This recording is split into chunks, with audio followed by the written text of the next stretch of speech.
with Mimi today. Actually, it was a very cheerful and lively visit today.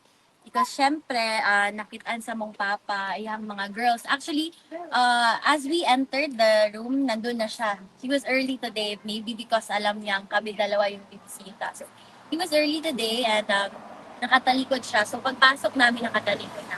I shouted, Dada Rudy! Tapos, paglingon niya, ayun, nakasmile. And then, syempre, nagbeso kami, nagmano, nag-hug, and then sabi niya, my little girls.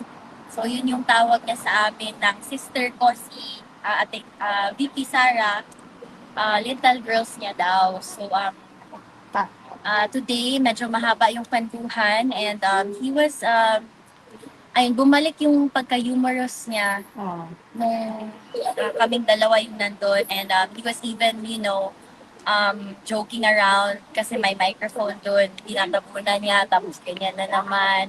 Then pinakausap niya yung whoever's monitoring it. So yeah, it was a very parang cheerful visit today. He was instructing my instructing my sister and I kung ano yung mga bilin niya sa amin, and pinat messages sa family, of course. And ayun, pinalita ng sister ko na all of you are here today. So, of course, again, show your unwavering support to him. And ayun, of course, nagpapasalamat sa PRRT to each and every one of you. Also, I want to relate to you my sister's DP Sarah's message for yung next niya.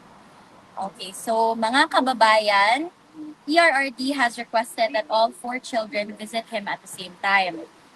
Veronica will be the one to give the Thanksgiving message to the supporters in Duterte Street and provide updates, as this is her scheduled turn to visit, and I am here only upon PRRD's special request that I spend time with my siblings, especially Veronica.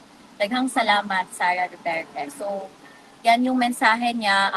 Syempre, I understand also that medyo hectic yung schedule niya. So, she can only be there for that. But ayun, pinapaabot niya yung pasasalamat niya sa inyong lahat.